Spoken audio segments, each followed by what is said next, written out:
नमस्कार, आप देख रहे हैं हमारी स्पेशल सीरीज बाहुबली। आपके साथ मैं हूं पूर्णिमा मिश्रा।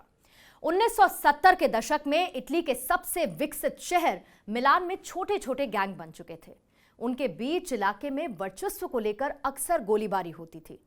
1973 में मिलान के गैंग वॉर पर एक फिल्म बनी।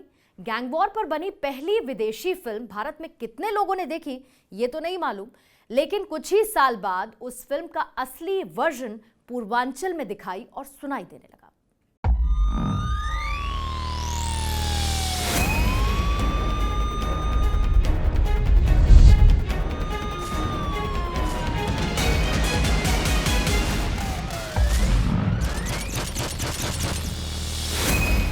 गैंगवार की गोलियों ने यूपी के पूर्वांचल को जब अपना पहला ठिकाना बनाया था, तब वहां पर सिर्फ दो नाम ऐसे थे जिनके नाम का खौफ था, हरिशंकर तिवारी और वीरेंद्र शाही।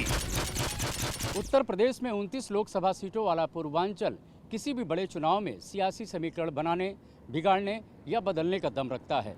लेकिन पूर्वांचल का नाम शब्द सुनने के बाद जहन में जो सबसे पहले तस्वीर सामने आती है उसमें कुछ खास चेहरे होते हैं, तमाम गुनाह होते हैं, कई इनकाउंटर होते हैं और कई गैंगवार शामिल होते हैं।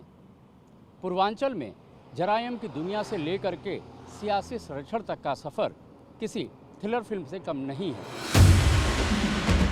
1970 के दशक में गोरखपुर यूनिवर्सिटी के दो छात्र नेता हरिशंकर तिवारी और वीरेंद्र शाही के अपने अपने गुट थे। उस दौर में पूर्वांचल के गांवों से लेकर पूरे यूपी में जातिवाद हावी था। तब वर्चस्व की जंग सिर्फ दो लोगों के बीच में थी। हरिशंकर तिवारी ब्राह्मणों के संरक्षक बन गए और वीरेंद्र शाही ठाकुरों के।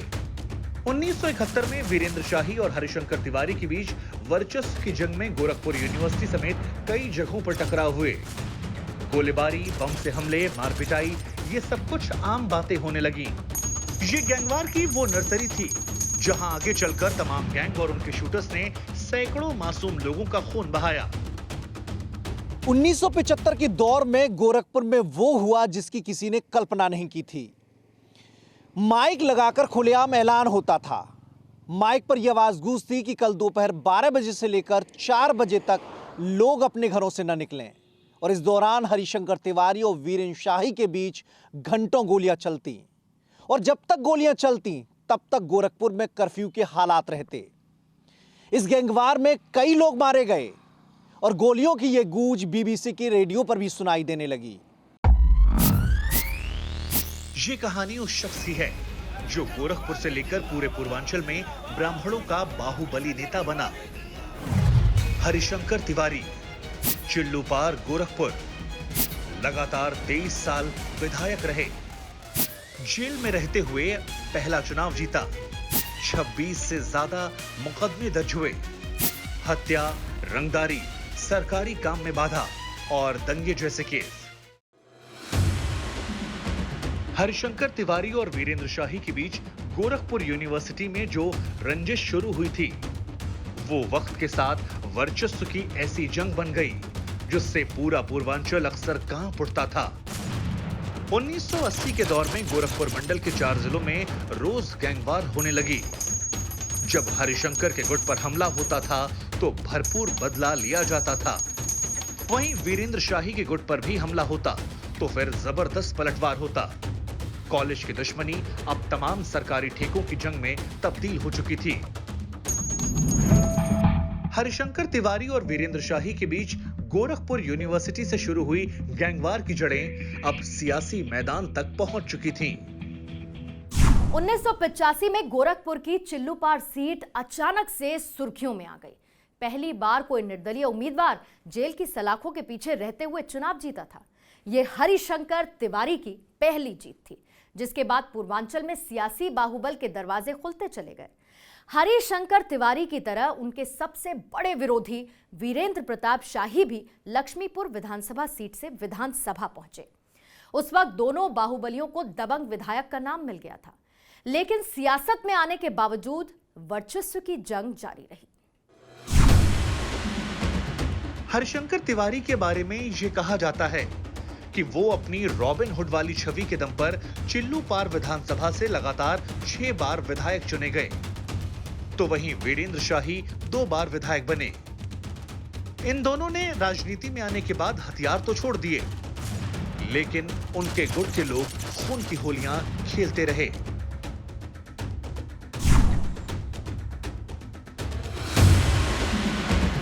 सियासत में आने के बाद हरिशंकर तिवारी कांग्रेस से जुड़ गए और वीरेंद्र शाही जनता पार्टी से। इन दोनों के बीच बाहुबल बढ़ाने की जंग यूपी की सियासत में भी चलती रही। 1985 के दौर में ही गोरखपुर से करीब पौने 200 किलोमीटर दूर यूपी को हिला देने वाले एक ऐसे गैंगवार की नींव पड़ रही थी, जिसके बारे में तिवारी और शाही इन दोनों को ना तो खबर थी और ना ही कोई अंदाजा। गोरखपुर के मामखोर गांव के रहने वाले श्री प्रकाश शुक्ला की खुराक अच्छी थी, लिहाजा वो कॉलेज में पढ़ाई के दौरान पहलवानी भी करने लगा। 20 साल की उम्र में श्री प्रकाश शुक्ला ने ऐसा गुनाह किया जिसकी वजह से वो पूर्वांचल समेत पूरे यूपी का मोस्ट वांटेड हो गया। साल 1993 में श्री प्रकाश शुक्ला की बहन को छेड़ने वाले शख्स राकेश तिवारी की हत्या कर दी गई और इस हत्या को श्री प्रकाश शुक्ला ने खुद अंजाम दिया। इस घटना के बाद वो पूर्वांचल के सबसे बड़े बाहुबली हरिशंकर तिवारी से भी जुड़ गया। कहते हैं कि हरिशंकर तिवारी ने श्री प्रकाश शुक्ला को सियासी संरक्षण दिया। बहन को छेड़ने वाले आरोपी की हत्या के बाद पुलिस उसे ढूंढ रही थी। तब कानूनी कार्रवाई से बचाने के लिए हरिशंकर तिवारी ने उसे बैंकॉक भेज दिया। जब कुछ महीने बाद वो लौटा तो उसके इरादे सिर्फ वही जानता था। उसने हरिशंकर तिवारी के संरक्षण में रहकर अपराधों का खूनी इतिहास लिखना शुरू कर दिया। श्री प्रकाश ने एक ऐसे शख्स की सरेआम हत्या कर दी जिसे हरिशंकर तिवारी भी कई दशक में नहीं मार पाए थे। गोरखपुर और महाराजगंज के बीच सियासी संरक्षण में गुनाहों के फलने फूलने का सिलसिला जारी था। वीरेंद्र शाही महाराजगंज से थे और हरिशंकर तिवारी गोरखपुर के बाहुबली। कहते हैं श्री प्रकाश शुक्ला ने जब से हरिशंकर तिवारी का दबदबा देखा था, तब से वो उन पर प्रभाव जमाने के लिए कुछ ऐसा करना चाहता था जिससे वो उनका सबसे करीबी बन जाए। 1993 में अपनी बहन का बदला लेने के लिए सरेबाजार हत्या करने के बाद 1997 में श्री प्रकाश शुक्ला ने दूसरी हत्या की। उसने तत्कालीन विधायक, महाराजगंज के बाहुबली और हरिशंकर तिवारी के सबसे बड़े दुश्मन वीरेंद्र शाही को लखनऊ शहर में गोलियों से भून दिया। वीरेंद्र शाही की हत्या से पूरे यूपी की पुलिस और माफियाओं के होश उड़ गए। श्री प्रकाश शुक्ला के हाथों हुई इस हत्या के बाद पूर्वांचल सहित पूरे यूपी के माफियाओं और शार्प शूटर्स में श्री प्रकाश के नाम का खौफ भर गया। कई साल तक चले गैंगवार के बाद जिस शख्स को हरिशंकर तिवारी नहीं मार पाए, उसे 25 साल के लड़के ने सरेआम मार दिया और बाहुबली हरिशंकर तिवारी के शूटर श्री प्रकाश शुक्ला अब पुलिस और कानून की नजर में चढ़ गए। 1985 में गोरखपुर के रहने वाले वीर बहादुर सिंह यूपी के मुख्यमंत्री बने। उनके लिए प्रदेश संभालने से बड़ी चुनौती थी माफिया राज को कंट्रोल करना। इसके लिए वो गैंगस्टर एक्ट लाए, मतलब गुंडों के गैंग को कंट्रोल करने वाला कानून। लेकिन दूसरी तरफ गैंगस्टर और बाहुबल दोनों को समाज और सियासत ने स्वीकार कर लिया था। गोरखपुर समेत पूर्वांचल में हरिशंकर तिवारी के बाहुबल में इतना जोर था कि 1997 से 2007 तक वो लगातार यूपी में मंत्री बने। 22 साल तक चिल्लूपार सीट से विधायक रहे, केवल 2 बार हारे। पहली बार साल 2007 में और दूसरी बार साल 2012 में। बीजेपी, सपा, बसपा सभी सरकारों में कई मंत्रालय संभाले। 2012 में मिली हार के बाद से हरिशंकर तिवारी ने चुनाव भी नहीं लड़ा, लेकिन चिल्लूपार में उनका प्रभाव वही है जो 80 के दशक में हुआ करता था। 2017 में बीएसपी के टिकट पर उनके बेटे विनय शंकर तिवारी चिल्लूपार से विधायक बने। हरिशंकर तिवारी का 3 दशक तक सियासत में दबदबा रहा। पूर्व विधायक अंबिका सिंह, पूर्व मंत्री अमरमणि त्रिपाठी, पूर्व सांसद ओम प्रकाश पासवान, पूर्व सांसद बालेश्वर यादव, दबंग नेताओं को हरिशंकर तिवारी का संरक्षण मिलता रहा। अगर आप उत्तर प्रदेश के पूर्वांचल की राजनीति में दिलचस्पी रखते हैं तो आप हरिशंकर तिवारी को चाहे गैंगवार शुरू करने वाला दबंग माने या फिर रॉबिन हुड। आप हरिशंकर तिवारी से प्यार करें या नफरत करें, लेकिन नजरअंदाज तो कतई नहीं कर सकते हैं। पूर्वांचल की सियासत में अपना रसूख रहा है हरिशंकर तिवारी का। उनके बेटे भीष्म शंकर यानी कुशल तिवारी संत कबीर नगर सीट से लोकसभा सांसद रह चुके हैं, जबकि उनके भांजे गणेश शंकर पांडे यूपी विधानसभा के सभापति रह चुके हैं। यानी कि अपने दौर से लेकर के आखिर दौर तक हरिशंकर तिवारी ने पूर्वांचल की राजनीति में जो चाहा वो किया। 1997 में हरिशंकर तिवारी ने यूपी कांग्रेस से कुछ बड़े नेताओं के साथ मिलकर अखिल भारतीय लोकतांत्रिक पार्टी बना ली थी। लोग उन्हें बाबूजी कहकर बुलाते हैं। धोती कुर्ता और सिर पर ऊनी टोपी लगाने वाले तिवारी का अंदाज कभी नहीं बदला।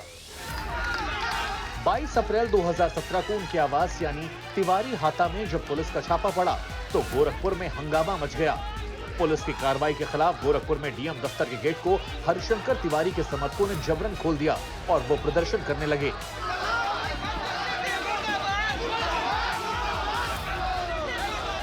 उनके समर्थकों का सबसे पसंदीदा नारा है बम बम शंकर, जय जय हरिशंकर। गैंग वॉर, बाहुबल, सरकारी ठेकों के लिए खूनी जंग और सियासत के अपराधीकरण समेत तमाम तरह के आरोप हरिशंकर तिवारी पर लगे, लेकिन वो गोरखपुर समेत पूर्वांचल में सबसे बड़े ब्राह्मण नेता के तौर पर स्थापित हुए। कानून की दुनिया से लेकर राजनीति के गलियारों तक हरिशंकर तिवारी कभी पुलिस की मजबूरी तो कभी सरकारों के लिए जरूरी बन गए। गैंग वॉर की शुरुआत के बाद उन्होंने अपने दामन को कानून की नजरों में साफ रखने की बहुत कोशिश की, लेकिन वर्चस्व का जो इतिहास उन्होंने बनाया उसके साथ बाहुबली हमेशा के लिए जुड़ गया।